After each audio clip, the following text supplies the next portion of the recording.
Hey guys, welcome back. So, got all this cleaned up now and ready to fit the rotor on. So now I've already cleaned it twice. Where are we going to go? Now, oh, you always want to check and make sure this stuff's going to go on.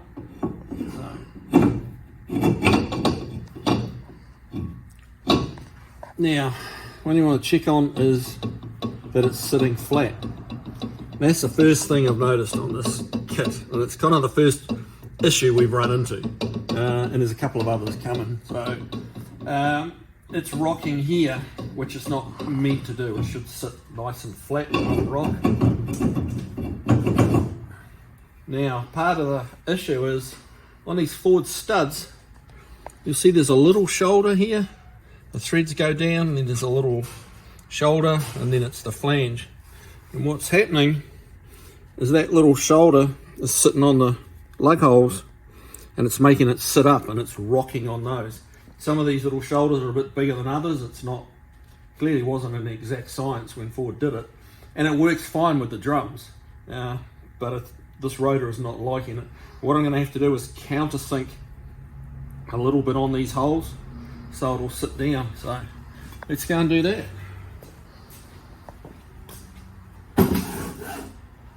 Yeah, now you got a 1/2 inch stud, so you're going to need a bigger drill. This is a 5/8 drill, and it's really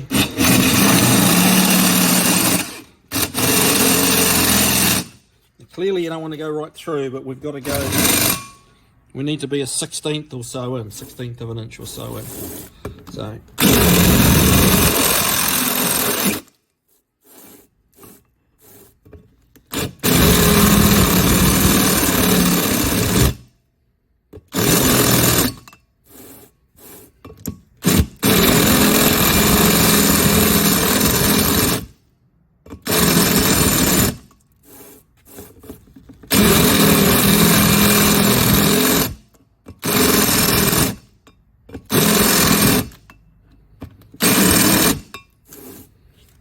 So, don't get too aggressive with it.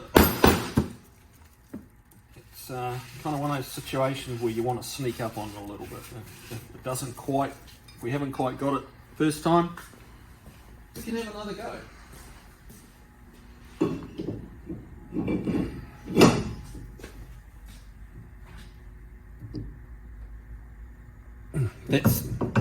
That's sitting good now.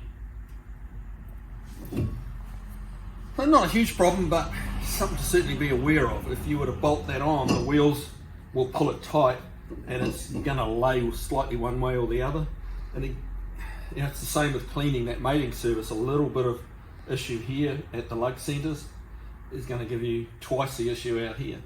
And you can really only get away with maybe 0.010 of an inch run out on these rotors before you start getting pedal pump. So check on that. Make sure it fits, modify accordingly. So right, let's get the caliper on. Well, we probably should do, I usually bang a couple of wheel nuts on there just to hold it in the right place. It's not flopping around.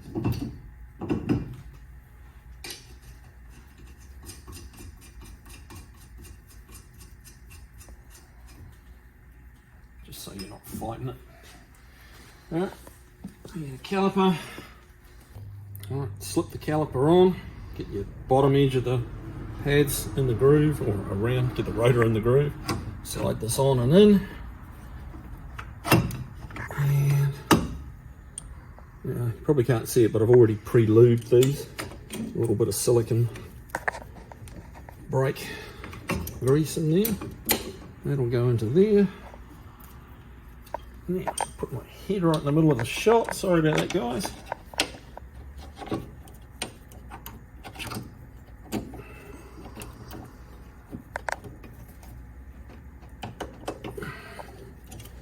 And we'll get those bolted in.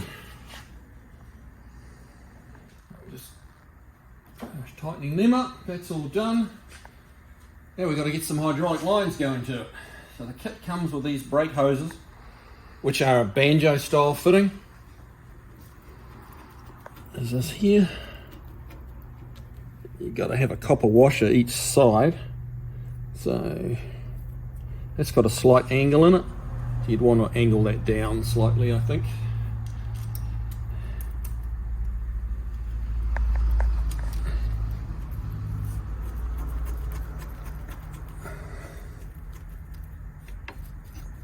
So that's going to go there. And what that's going to do is roll around here, and we're going to get connected up here. Alright, we've got a nice little bracket that also comes with the kit. That's going to go there. That'll go into there. That'll get welded.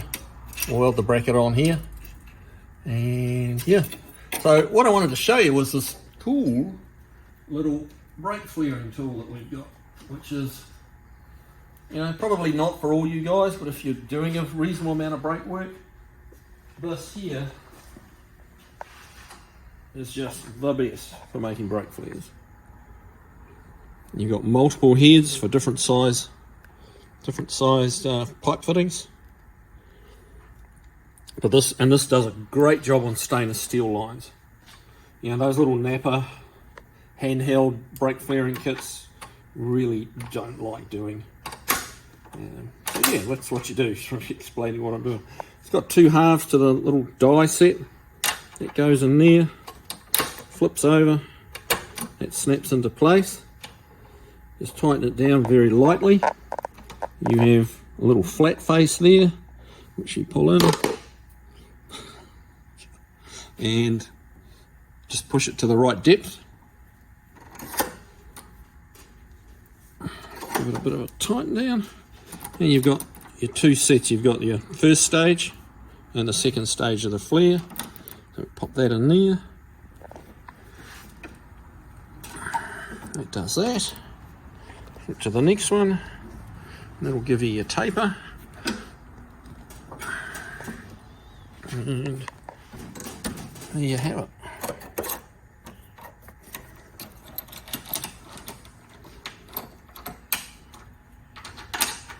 And there you have, I think you have to admit, it's a pretty good flare.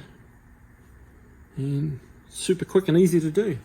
So let's get this mocked up in place, get that little bracket welded on, and we'll be right back. Okay, we got all the hydraulic lines done, brackets welded in, tightened up, that's ready to go. Next step's the e-brake cable. Now this is where we run into another problem with this kit. These are the e-brake cables they supply you, and they supply you like another one that extends these out. You've got lots of hardware to connect everything and cut them short and crimp them off, and but none of it. It's a very generic e-brake cable setup. It really doesn't lend itself to the Mustang, and here's why. This is a crusty old set, sure, from a Mustang, but it's one we had kicking around. That's the length of the cable they supply you. As you can see, we're, 14, 15 inches short of the stock original length on the outer, and then well short on the inner. So that would have entailed taking the brackets that are welded into the floor here and welding them into a location where it would reach. So instead of the bracket being on the floor up here, we've got to move it back to here. We've got to add another cable to loop it around. Just seemed not the best way to do it. So fortunately this car's got quite new e-brake cables on it, so it's like, well, you know, the e-brake cable's all set up there, let's see if we can use it. First thing that kind of shows it's the difference is, because of the drum brakes, they have this coil spring here, which is what releases your park brake or e-brake, you know, in the drum brake application. So this we don't want. And that's really just a matter of coming along, cutting the spring off, getting rid of it, which is exactly what we've done over here.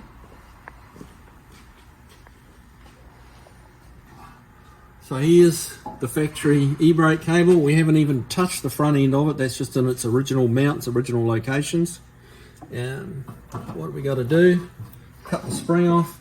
Here's where your outer cable clips into.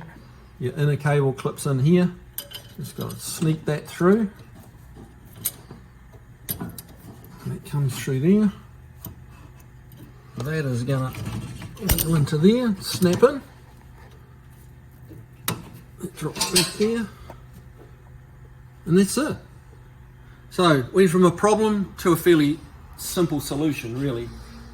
You know, as I said, very generic e-brake cable kit. The rest of the kit is designed for this Mustang. That e-brake cable clearly was not. That's for whatever kind of race car hot rod setup you want to make it.